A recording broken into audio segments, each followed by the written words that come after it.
ঘূর্ণিঝড় রিমালের আঘাতে এক সপ্তাহ পার হলেও বিদ্যুৎ সরবরাহ স্বাভাবিক হয়নি ভোলার বেশিরভাগ এলাকায়। এতে তীব্র গরমে দুর্ভোগের দিন কাটছে ওইসব এলাকার মানুষের। বিশেষ করে শিশু ও বয়স্করা অসুস্থ হয়ে পড়ছে। দ্রুত বিদ্যুৎ সরবরাহ স্বাভাবিক করার দাবি জানিয়েছেন ভুক্তভোগীরা। কামরুল ইসলামের তথ্য ও ছবিতে প্রতিবেদন। ঘূর্ণিঝড় রিমালের আঘাতে ভোলার বিভিন্ন উপজেলায় অসংখ্য গাছপালা উপড়ে পড়ে বিদ্যুতের তারের ওপর। এতে কোথাও বিদ্যুতের তার ছিঁড়ে যায়, কোথাও বা খুঁটি ভেঙে পড়ে।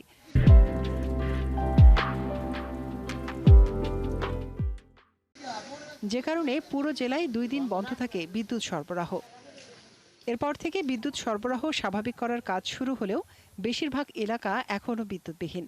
বিশেষ করে 9 নম্বর ওয়ার্ড ও 1 নম্বর ওয়ার্ডের মানুষ বেশি দুর্ভোগে পড়েছেন। গরমে অসুস্থ হয়ে পড়ছে শিশু ও বয়স্ক মানুষ। নষ্ট হচ্ছে খাবার, ব্যাহত হচ্ছে শিক্ষার্থীদের পড়াশোনা। বন্যার আগের দিন বাতাস ছিল, কারেন্ট গেছে গা অন্য তো কারেন্ট আসে না। 2-3 বার করে আর আইছে। ফ্রিজ নষ্ট, ফ্রিজের মাছ মাংস চাল সব ফালাইয়া দিছি। গাড়ি চার্জ দেয় না, আমরা চলতে পারি না। কারেন্ট নেই, আমাকে ছেলে সন্তান লেখাপড়া করাইতে পারি না।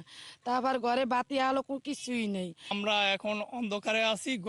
প্রচণ্ড গরমের চোটে শিশু বাচ্চারা অক্লান্ত ছটপট করতে আছে। বিদ্যুৎ সরবরাহ কবে সচল হবে সে বিষয়ে জেলা সদরের পল্লী বিদ্যুৎ সমিতি কার্যালয়ের কোনো কর্মকর্তা কথা বলতে চাননি।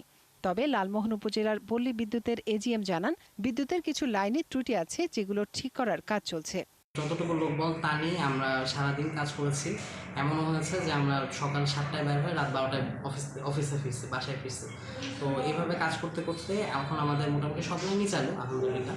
ইনশাল্লাহ আজকে কালকের মধ্যেই সবগুলো অভিযোগ সারা হয়ে যাবে। জেলা প্রশাসকও জানিয়েছেন 95 ভাগ বিদ্যুৎ লাইন মেরামত করা হয়েছে, বাকি অংশ দ্রুত ঠিক করা হবে। মানুষ কষ্ট করেছেন এই গত 5-6 দিন যাবতই বিভিন্ন প্রত্যন্ত এলাকার লাইনগুলোকে সচল করা যায়নি। আশা করছি এটি 2-1 দিনের মধ্যে এটি স্বাভাবিক হয়ে যাবে। ভোলায় পল্লী বিদ্যুৎ সমিতির গ্রাহক সংখ্যা 4,30,000। মনিরা কাজুরি, 71।